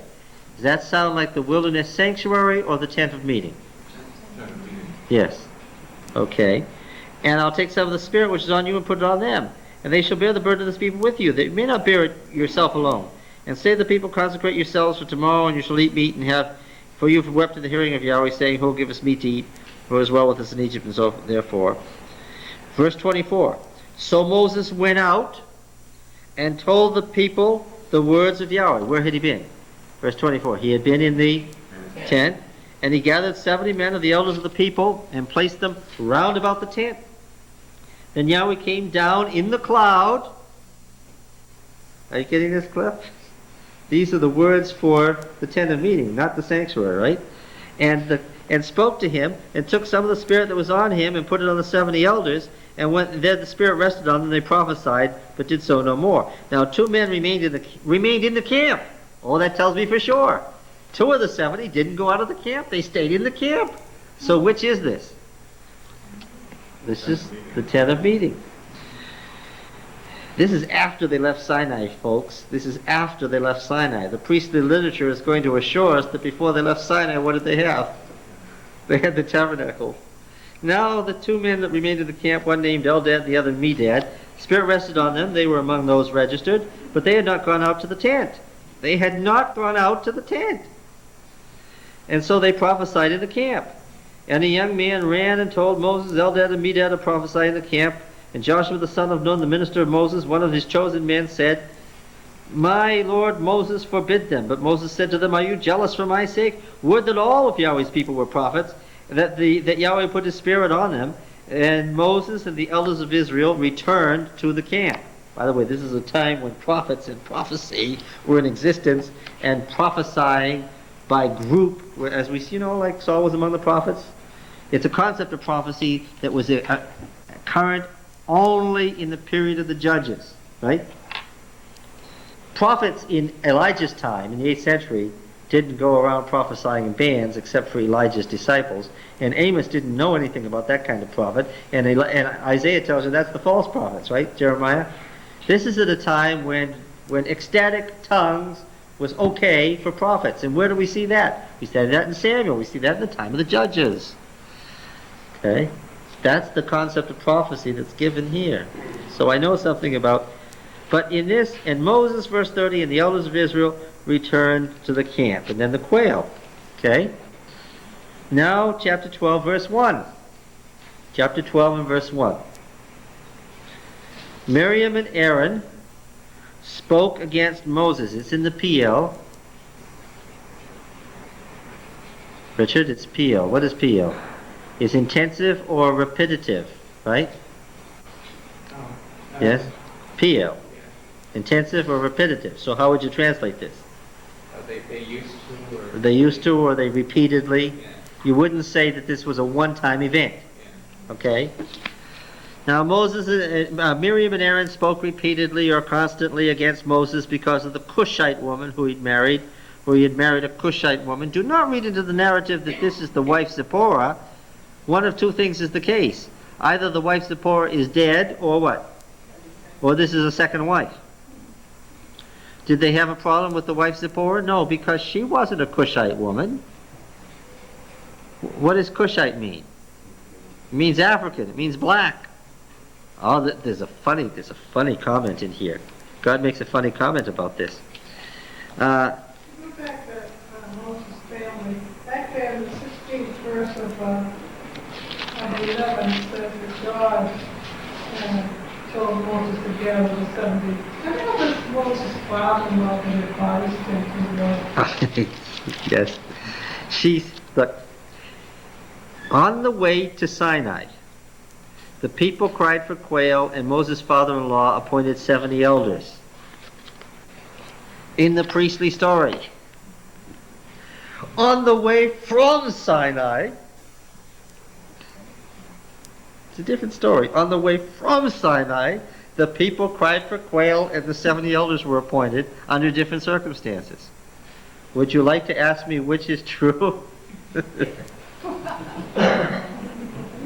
That's very good. I had forgotten that, but you picked up on the fact. Do you remember the events going to Sinai? We had the Sabbath before Sinai in Exodus 16, and we looked at that and we commented that these same stories are told after Sinai in Numbers. Yes. Now then, Miriam and Aaron spoke repeatedly. What subject are we on at this moment? We're on the tent of meeting. Spoke repeatedly against Moses because of the Cushite woman whom he married, for he'd married a Cushite woman, and they said, "Has Yahweh indeed spoken only through Moses? Has he not spoken through us also?" And Yahweh heard it. That's a key phrase, isn't it? Yahweh heard it.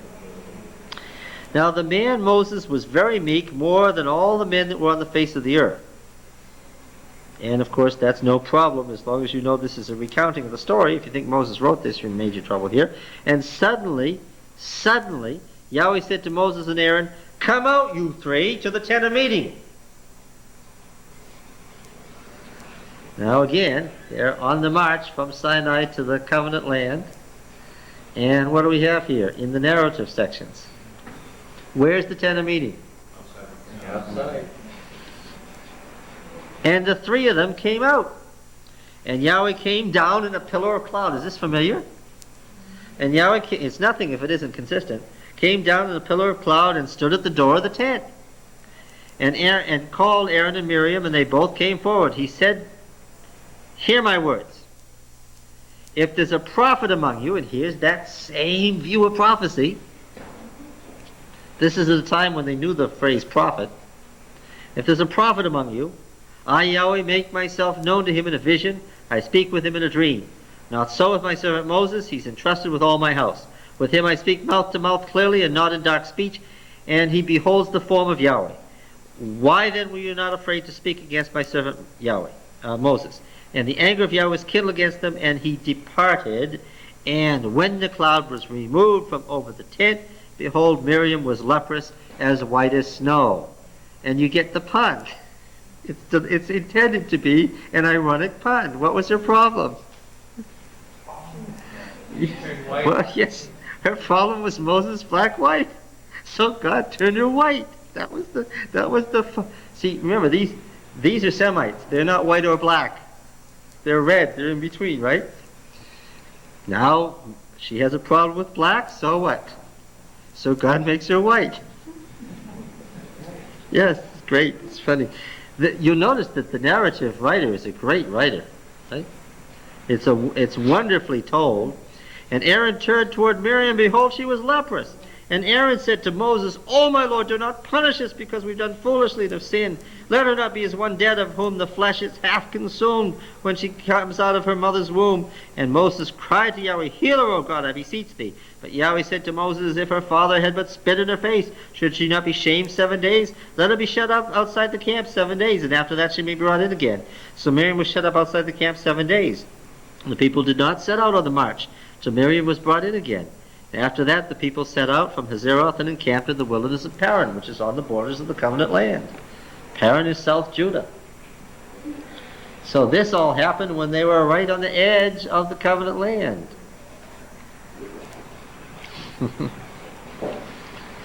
Well, what do you think? What do you... Another parallel in that she was right in having been in God's presence. No. This is the part on which, and it's not the story of Miriam that I'm interested in here. What am I interested in? I'm interested in the fact that they're almost on the borders of Canaan, and how does God communicate? Huh? Where? At the tent. And where is the tent? Does it actually say that, or are we just reading that into it? It actually says it. And it says it repeatedly. It's very consistent. How does it happen? When it's time for worship, the people go to the doors of their tents. Moses goes outside the camp. The cloud comes down. Moses talks in the tent, comes out, face is shining, puts a veil on, comes back to the camp. That's how it goes. Anybody else wants to talk to God or has a special problem? What? They go out with Moses to the tent. And that's how it was done. And that's the sacred tent. Okay? Again, in Numbers 2 and 3, when we were studying the camp, then the sanctuary was in the middle. Oh, but that's part of the priestly literature. That is presumed from not just from Numbers, but from Exodus. Because what was the statement? Let them make me a sanctuary that I may dwell in the midst of them. It's the word that actually says in the middle. Okay? Now you see that there are two views of the sacred tent. Do you not? And are these two views somewhat different? Almost opposite. Yeah, this is a real crux, isn't it? Now here we have a real conundrum, because being Adventists, are we going to side with the Yahwists or are we going to side with the priests?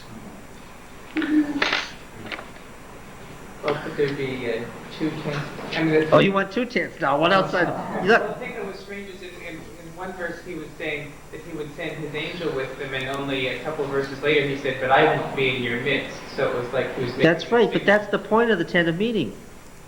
He wouldn't go into their midst, because if he went into their midst, what would happen? He would consume them. That's the theological problem we have. Because the whole theology of the sanctuary is what? The whole idea is that God's going to be in their midst. In fact, when you're on the march, where is the sanctuary? You take it apart, and you set out 6 tribes, then you take the sanctuary, 6 more tribes, so that the sanctuary is always what? In the middle.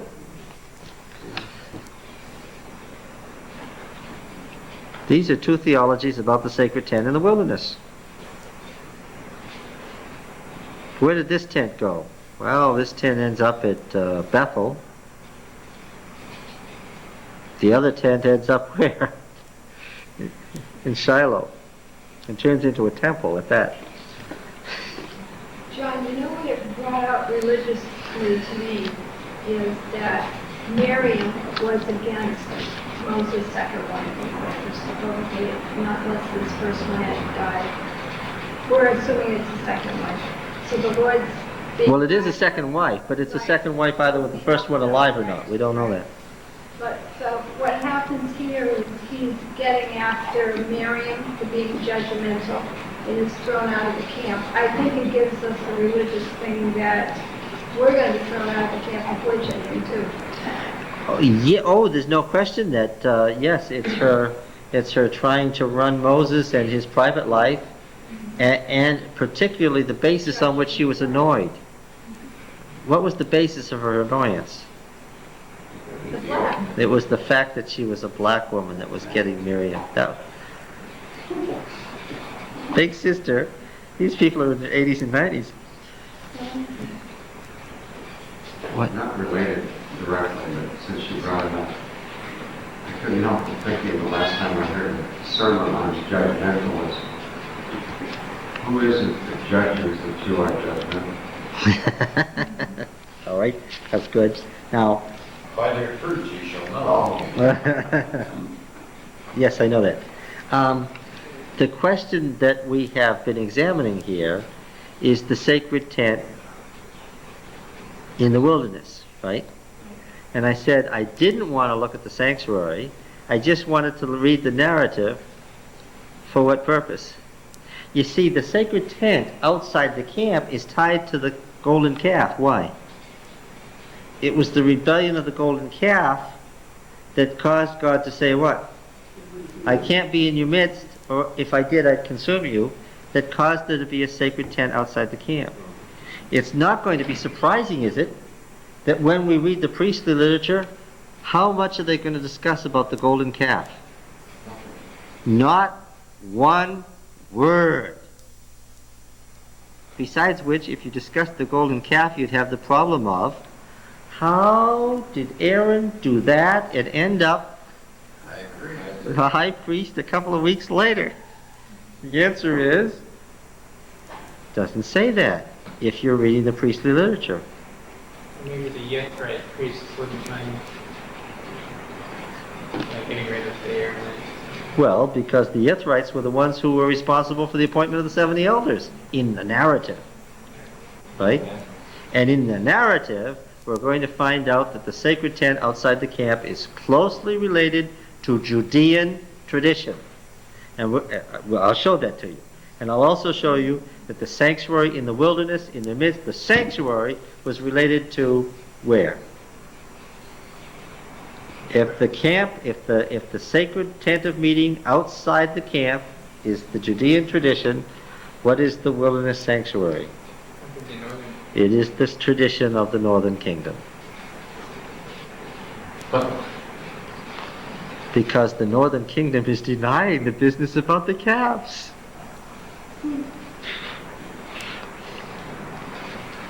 Yes. Does it snow in the desert? Yeah, it does. Yes. Sounds like a snow job. Now we're going to do... What do you think... Here's a good question. What do you think the editors who received all these traditions as sacred and as Bible texts, because clearly the people who put Exodus together and Leviticus and Numbers and Deuteronomy were receiving something that was already there. And they were receiving it as sacred scripture. What do you think they thought? Because what we've done now is sort of artificial.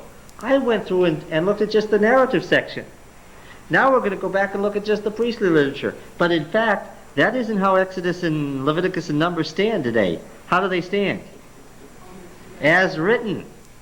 We're going to try to find out what did the people who finally gave us Exodus, Leviticus, and Numbers tell us. Right? Because they had a problem. Did they not? What do you think they had to say about this? Or did they never occur? Did the people who received all these things and put it together, did they ever write anything? Well, sometimes in order to make the stories fit together, what did you have to do? You had to write captions that made it fit together, or maybe put a theological framework around it to do some explaining. They did some explaining on this point. Why? Because they knew they had to do some explaining. We'll find out that later. Bye.